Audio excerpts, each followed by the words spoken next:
If there's anybody else who's esteemed in the audience, please stand up. And that means everybody stand up. Because tonight we're celebrating men and your contribution to society. And so it is a celebration of men. There is no need to be ashamed of what it means to be encapsulated as a man. And I'm certain that you know that tonight the real question is expressing what it is appropriately to be a responsible man within your community, within your society, within your family.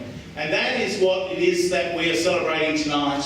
And that is what we are talking about when we're talking about men's mental health. And ladies and gentlemen, shortly I'm going to be welcoming to the podium Mr. Basil Zempilas, who will address you for about 10 or 15 minutes.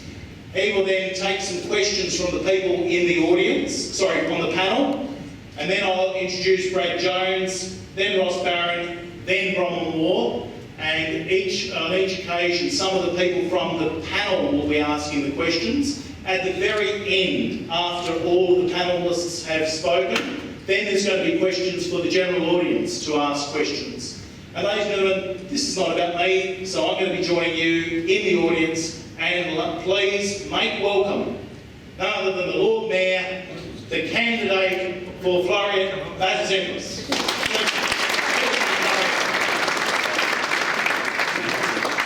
Thank you, everybody. It's a great pleasure to be here. I've got to say, somewhat unexpected that I'm on my feet at this point of the night. I wasn't entirely across the format, but always happy to be behind the microphone with an opportunity to say hello.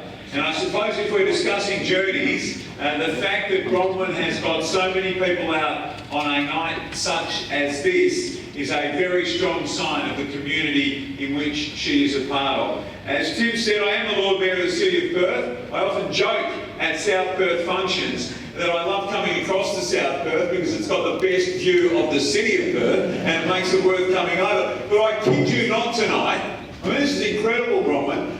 I left the City of Perth at 6:15. Perfect, glorious sunshine. I got to the Narrows Bridge and suddenly a dark cloud came over us. And then as I arrived in South Perth, the rain started tumbling down. Now I'm not sure what that's a metaphor for, other than I know that on a night like tonight, the fact that so many of you are here supporting Bronwyn and discussing this very important topic is a sign that our community, despite what many people might try and tell us, is actually in very good shape. I'm also a very strong believer in family values. And I know, as many people around us know, the composition of families has gone through something of a change. But there's an absolute fundamental that hasn't changed. The best place, the best unit to raise our children and the next generations in is the family unit.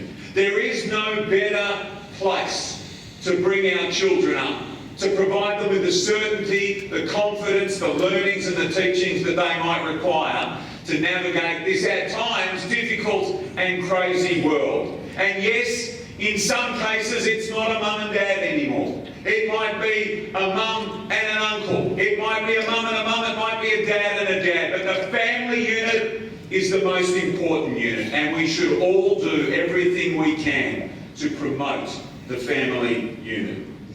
Bronwyn, I'll stick up for South Perth and fire the first shot. We know that in South Perth, God's always watching and can judge your character, so that's why it rained on you, Basil. Can I just say this? I wasn't the only one driving over from north of the river, so there's a few others of you in trouble as well.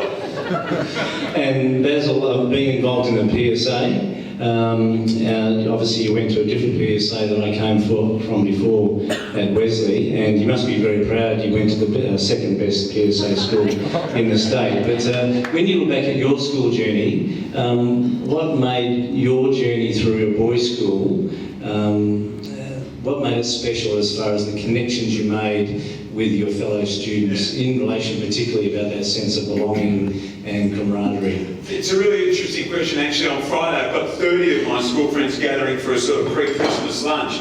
And I went to Hale School. I'm very proud of Hale School. But I've got to be honest, we do look back. I finished school in 1988. Now, we behaved as we thought boys of that era were behaving, particularly, I guess, at an all-boys private school, but we weren't comparing to anything because we were where we were. But I'm really pleased and proud to say that occasionally when we get together, we do have a quiet word to one another and think, gee, some of the things we said, some of the ways we acted towards some of the other boys. I was blessed to be one of those that was, in the first 18 and in the first 5 basketball, and in those days, there was a hierarchy that I think favoured some of those boys, and some of the way we spoke to some of the kids, on reflection, wouldn't pass the test today. And so actually I'm proud to be part of a school and a system that has enabled us, on reflection, to know what was great about it, but also know what wasn't great about it. And I think we're all on journeys, aren't we? I mean, everybody in this room is on a journey. In scope, I did play 243 games at the Perth Wildcats, won 4 championships, represent Australia at Com Games. Didn't have the pleasure of playing alongside Keanu. I wish I would have. But that journey started, and similar to what Basil said, and there'll be some things I'll share in this room that obviously I would hope that you don't take away, some that you do. I signed my very first contract with the Perth Wildcats in 2009. It was for $6,000 a year. They certainly wouldn't buy one of those Lamborghinis. It worked out being $2.54 an hour. My journey came from growing up in Western Australia. I grew up in the KGB. Everyone knows what the KGB is in WA, the Golden Triangle of the North. Kandula, Goiran, Balga. So I'm a proud Balga boy. And now, for obvious reasons, it made sense. Basketball was actually a bit of a sanctuary for me. My fine motor skills weren't developed to a level, so basketball was a form of therapy for me. And here's where I'll ask you not to take this away from the room. I forgot my passport. Was required to get a passport within 24 hours in Sydney. Called my mum up and said, "Mum, do you mind flicking this through birth certificate or your citizenship papers?" Which she then informed me, "We don't have any citizenship papers." And I said, "What do you mean?" She said, "We're illegal immigrants." So for obvious reasons, we'll keep that in-house because I don't want to be kicked out. But found out at 23 years young, seek out some support in some way. It was, things that Jenna have focused, but it was that. It was no longer do we see you as a piece, it was now you're a liability.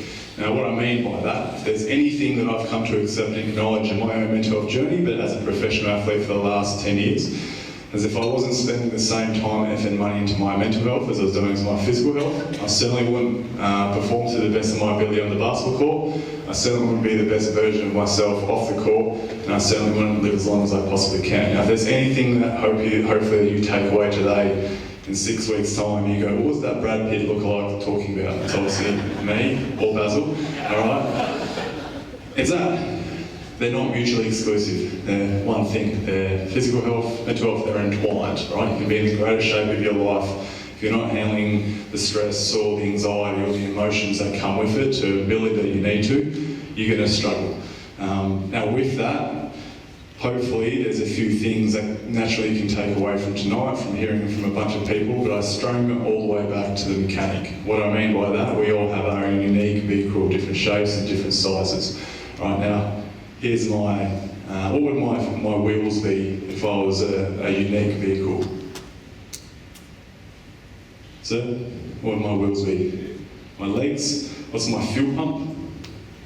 The heart, and what's your engine? The brain. And just like every single punter in this room, when they service a vehicle or the car, they don't go 6 spoiler and a 6 rims, all right?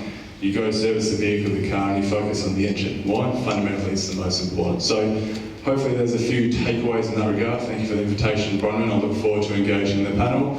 But thank you for everyone for coming here and placing importance on such an important topic. Thank you again.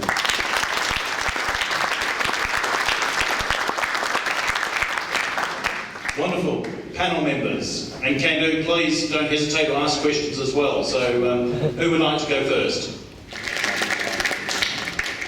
Thanks, Tim, and thanks for those kind words. It's a pleasure to be invited, Bronwyn, along tonight, and thanks for doing it in November. I've been asked quite a few times in the last week, particularly, am I planning to go off and join the circus or an outdoor motorcycle gang? But no, I'm part of November. The group of Year 11 students very maturely came up with the idea where they look for any excuse to grow a mow, which is very cool amongst the younger adolescents these days, but they came up with an idea of joining November. I said, no problem, go away with some ways that you can actually talk about mental health and men's health.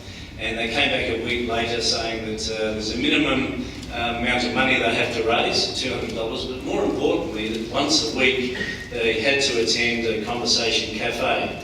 And what I've heard over the last 2 weeks as they've spoken about men's mental health and actually being very vulnerable is part of the solution. It's not the only solution, but the fact that we can raise awareness every single possible way we can, but also to role model to our young people, not just young men, to be vulnerable and actually ask for help and talk about these things. So I completely agree with what Greg said earlier in the wonderful work that he does do.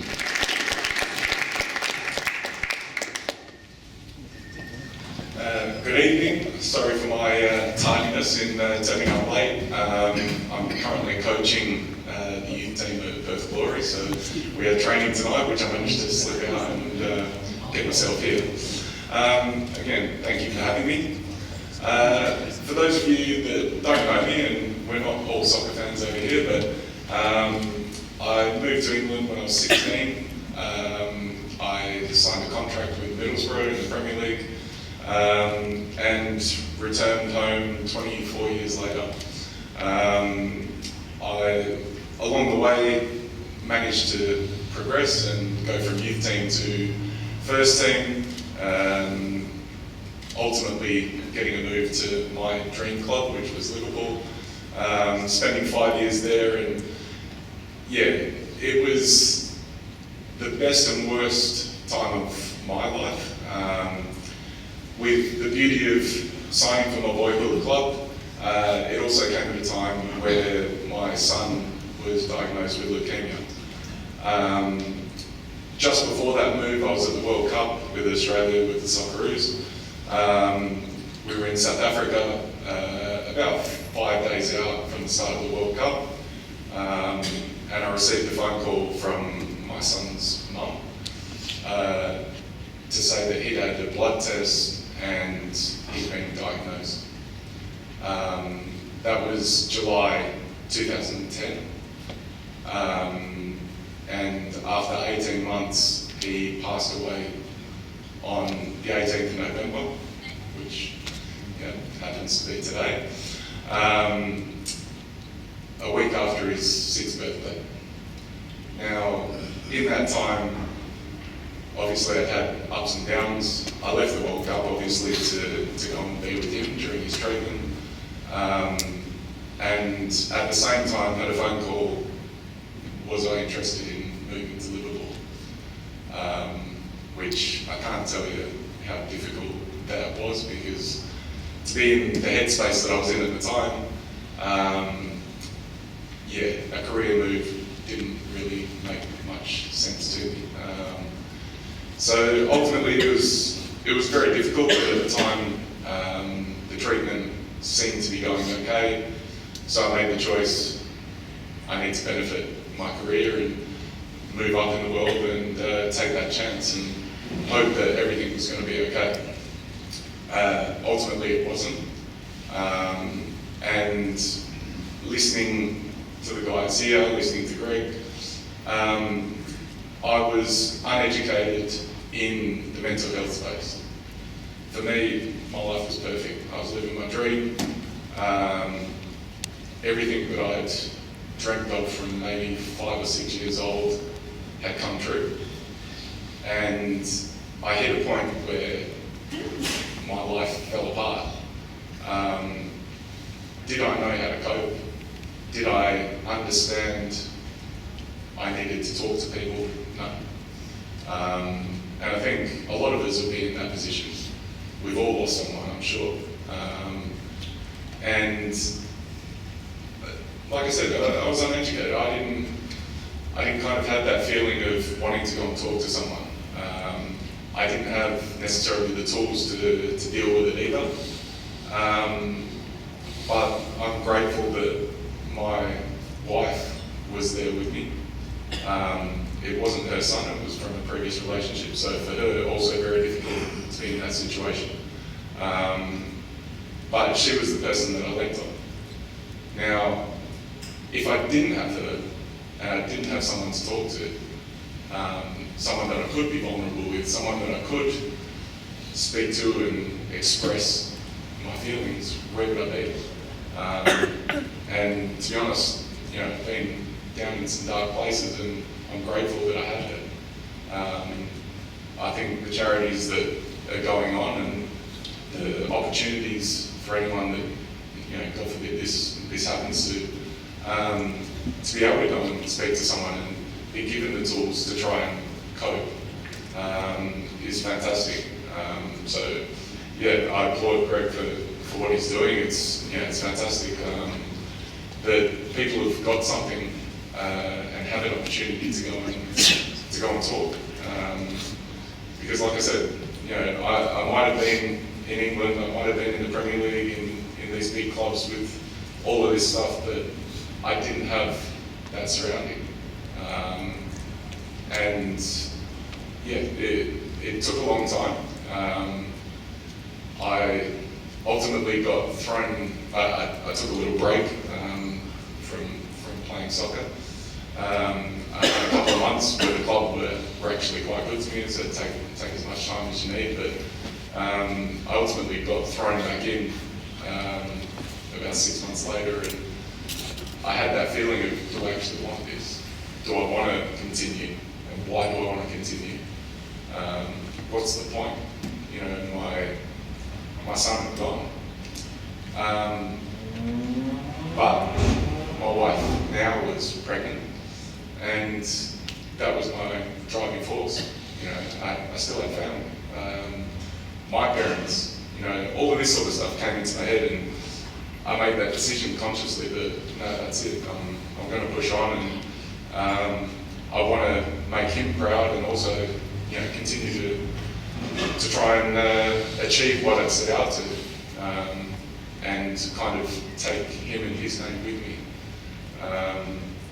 So yeah, that's my story. I think I was at Liverpool 2010, so a year into that, it all happened. I stayed there until 2015 and continued my career up until 2 years ago, where I retired at Perth Glory. So, like I said, I'm grateful that I got the opportunities that I had, but I wish I had that sort of support system around, and maybe more of it. I think it hadn't really occurred at that time where it was as common and as many people available. And I try and be that person now for the people around me. And like I said, I'm grateful that there's so many more charities and organisations which are offering that support, and hopefully people going forward will benefit from this, and like I said, be given the tools to cope with these difficult circumstances.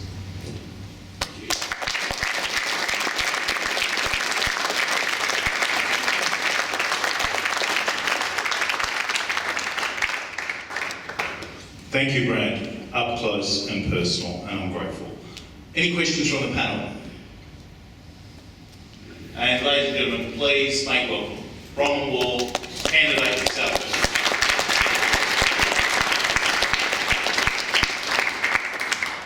Thank you, and wow, I'm very humbled to be here, and no less the only female speaker in a group of men, so I'm very humbled, and thank you all for coming tonight. And I wanted to extend a very special thank you to Special Car Wrapping as well, because they were the ones who arranged all of the very fancy cars out there.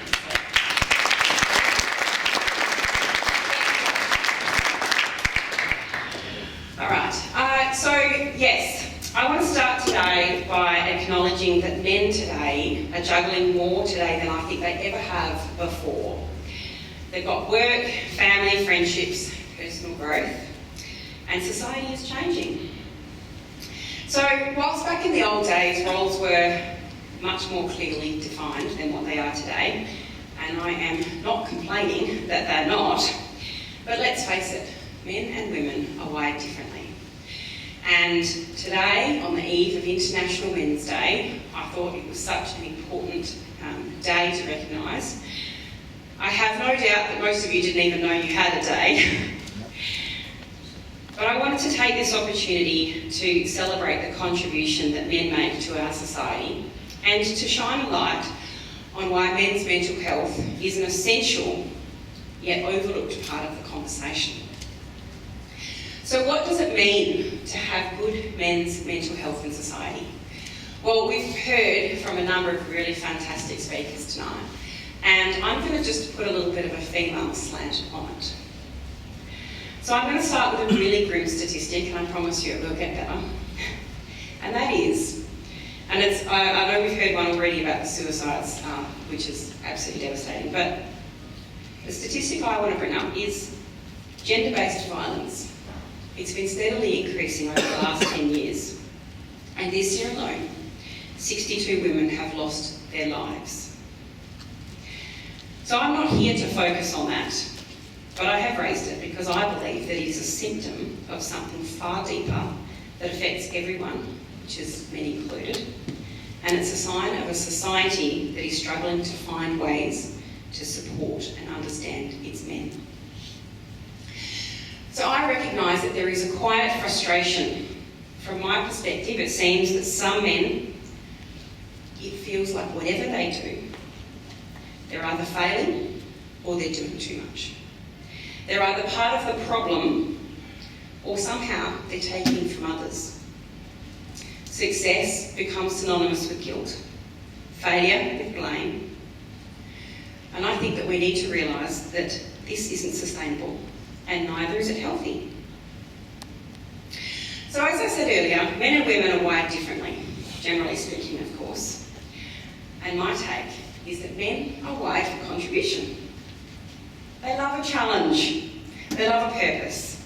They love something to fix or something to build. Or as I like to say, why don't we try duct tape for that? And society benefits when men are encouraged to step into the roles of service and care. Thank you, Bronwyn. And ladies and gentlemen on the panel. Basil? Why don't I ask one, Tim? Well, I guess, Bronwyn, it's interesting what you had to say, and I think the fact that you're advocating for men is a wonderful thing. I think when I spoke at the start, talk about common sense and family values, and it feels like there's been a repositioning of things sort of way out to one way, and you yourself are trying to drag things back to the middle, the sensible centre. You might describe it in a political sense, but we're just talking in normal, real life. So I guess thank you for that. But you're a young man who is here, and what a star he is in the three-piece suit. He's a hero. It's a connection. They don't feel as if they belong. What do they become? Angry men. So it's about the values you're teaching. These conversations are now out in the public. There was a time when these conversations didn't happen. But I know many of the people that I see around me are also, I am a positive person and I see lots of positivity. Stand next to Basil, that'd be great, Ross.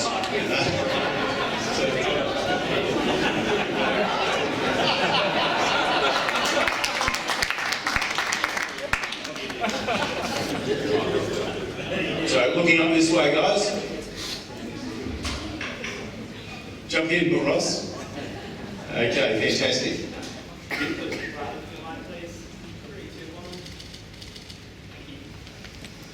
Thank you so much. Now, let's draw the raffle prize. Ladies and gentlemen, wow, what a night we've had. It's been a full night. It's been a full night, but it's been so deep. and it's a real privilege to just, on your behalf, just say a few words of thanks to our panellists. Brad, we want to thank you and honour you this evening, not only for your authenticity and sharing your story, but thank you for spending this evening with us, because obviously today is a very special day. Thank you so much for being here.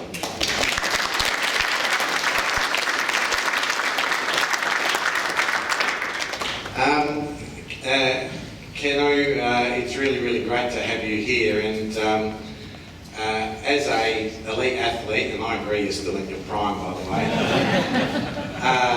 for you to spend this evening, you've got a busy schedule, you've got a lot of commitments, straight off the plane, to spend a few moments with, or a couple of hours with us this evening, we really appreciate it. Thank you for being here.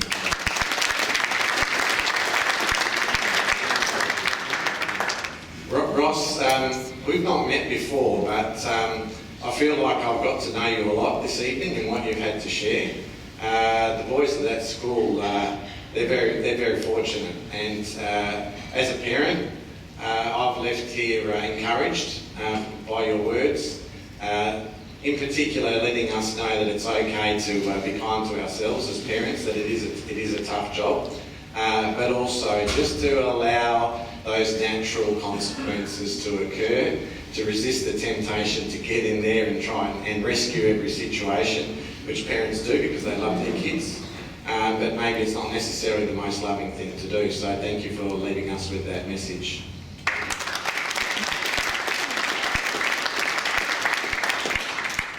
Greg, you're a legend, and I want to explain why I say that. I met Greg 8 years ago at a men's mental health event. But what a story I don't share very often, never really comes up, is as a 10-year-old, I watched every single Perth Wildcats game. And ever since then I've been a massive Perth Wildcats fan. I was growing up in the era of Cal Bruton, and I would sit there on the couch watching the games. Usually it was a Friday night game. And my parents thought it was very amusing, because when I watched the game, I'd have the basketball in one hand, and I'd have a beret on my hat, on my head, a bit like Cal Bruton used to be famous for. And I watched all of these Wildcats games, all the championships and so forth. And so, of course, Greg is actually a basketball legend for Perth, and has left a great legacy, 4 championships, as he says. You have heard from Greg tonight. He understands that that's a big team effort. But you see, that pales into insignificance compared to what he's doing now, because we obviously honour the athletic achievements that you've had, and the achievements are nothing to pass up. But this investment that you're doing, and I know that it's been a long journey already, this is really powerful stuff, Greg. So you're a real legend. Thank you so much.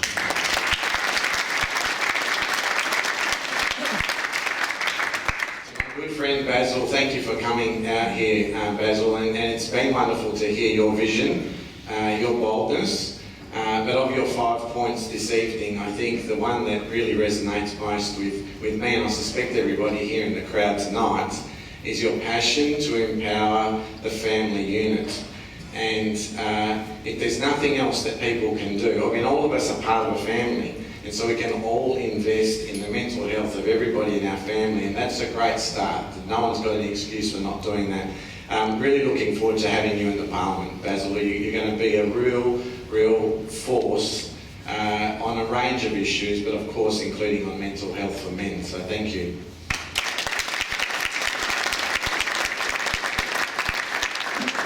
Ladies and gentlemen, on your behalf, the last person obviously I want to thank this evening is Bronwyn Waugh. Now, I had no idea that Bronwyn was putting this event on. It came up on my screen as one of the many events that she's putting on. I mean, it's incredible, the work ethic of this lady. And as soon as I saw it, I thought, well, I'm definitely going to that, because of course it's Perth Wildcats coming along, so I'm not going to miss that opportunity. But what Bronwyn probably doesn't know is that in my maiden speech in Parliament 15 years ago, one of the things that I called for was for the establishment of a Minister for Men's Interests. You see, in Western Australia, we've got a Minister for Women's Interests, we've got a Minister for Child Protection, we've got a Minister for pretty much everything. But the one thing we don't have is a Minister for Men's Interests, because of course, we wouldn't want to do that, would we? It wouldn't be politically correct to have such a thing. But how powerful it would be if we had such a role in governance in Western Australia. But what really excites me about this evening is that of her own initiative, somebody who's clearly already a leader in her community, a female leader in the community, decides to invest in an event like this on men's mental health. Now that is a sign of a true leader. Thank you so much.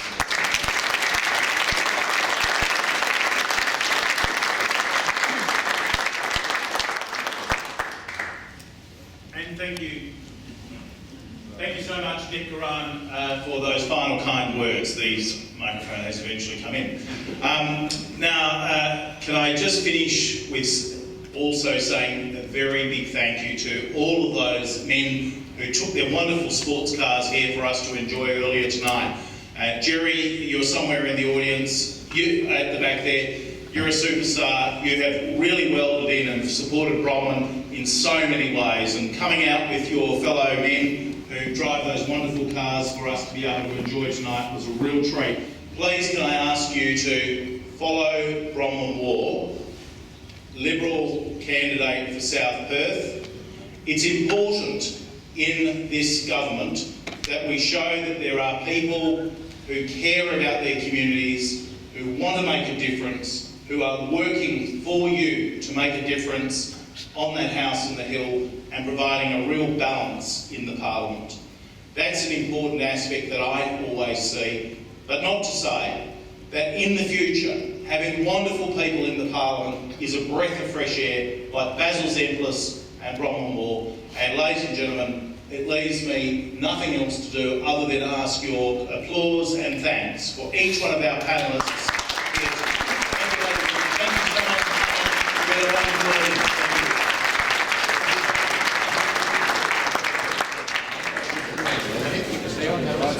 If you do like selfies, please come up and get some selfies with any of the panellists. So there's a total.